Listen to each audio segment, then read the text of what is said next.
देता हूँ जो बच्चों और बच्चियों को प्रोत्साहित करने के लिए, शिक्षा के प्रति उत्साह बढ़ाने के लिए उन्होंने प्राइज दिया बच्चों को, उसके लिए बहुत बहुत बधाई देता हूँ।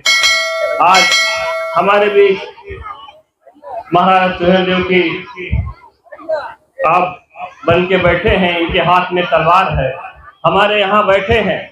हमें इसी तरह शिक्षा की भी तलवार उठाना चाहिए, हमें स्वाभिमान की भी तलवार उठाना चाहिए। सबसे बड़ी शिक्षा की तलवार, सबसे बड़ा कलम उठाना चाहिए हमें। महाराजा सुहेलदेव राजभर जी ने हमें स्वाभिमान तलवार के दम पे दिलाया, लेकिन आज के दिन, आज का समय है, हमें कलम के दम पर अपने समाज को आगे बढ़ाना है और स्वाभिमान से दिलाना है, कलम के दम पे। और एक ही माध्यम है हमारे समाज को आगे बढ़ाने का, वो है कलम, वो है शिक्षा, और कोई माध्यम नहीं।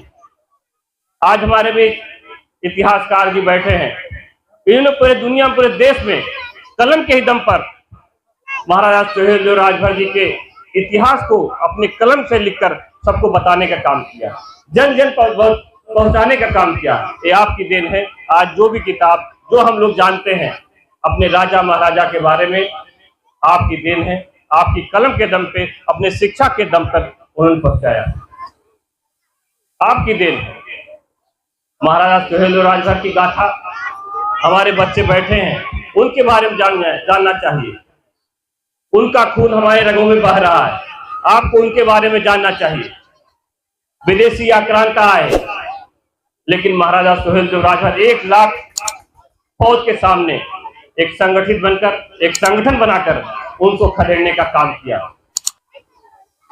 वो संगठन बनाए। आज हम लोग कहीं न कहीं शिक्षा में कहीं न कहीं पिछड़े हैं। अभी बहुत सारे रिजल्ट आए, IAS का आया, PCS का आया, उसमें हम लोग कहीं एक भी लड़का हमारे समाज का कहीं नहीं दिखा। ये कहीं न कहीं दुख की बात होती है। अभी यहीं पर पुकारा जा रहा था कि बच्चियां तो आ गई, बच्चियों को बहुत बधाई देता हूं। आज हमारी बच्चियां शिक्षा में, हमारे समाज के, हम भी स्कूल चलाते हैं, हम देखते हैं आज जो बच्चियां पढ़ती हैं, जो मेहनत कर रही हैं, वो कहीं न कहीं हमारे बच्चों में कहीं न कहीं कमी आई है। यहाँ बैठे हैं हमारे बच्चे, बैठे हैं, कहीं न कहीं कमी आई, लेकिन हमारे बच्चियां पढ़ रही हैं, मेहनत से पढ़ रही हैं। उनके जो अभिभावक हैं, हम इनसे यही कहना चाहेंगे, वो बच्चियां जितना पढ़ना चाहें उनको पढ़ाना चाहिए। जब बच्चियां आगे बढ़ती हैं, 2 परिवार सुधरती हैं। एक अपना यहाँ भी जहाँ शादी हो जाती है 2 परिवार, इसलिए बच्चियों को खूब पढ़ाना चाहिए, उनको आगे बढ़ाना चाहिए। उनको जितनी हम प्रोत्साहन दें, अभी जो डॉक्टर साहब ने दिया, इसी तरह हम लोग उनको देना चाहिए कि वो आगे बढ़े, तभी हमारा समाज मजबूत होगा, हमारा समाज आगे बढ़ेगा। हमारी युवा पीढ़ी, हमारे बच्चे बैठे हैं, आप लोग खूब पढ़ना चाहिए। जब आप पढ़ेंगे तो आगे बढ़ेंगे। हमारे बाबूजी ही इस प्रदेश की सबसे बड़ी कुर्सी बैठे, स्पीकर कुर्सी पर, वो केवल शिक्षा के दम बैठे। शिक्षित नहीं होते, स्पीकर नहीं बनते, केवल मंत्री बनकर रह जाते, वो शिक्षा के दम बने।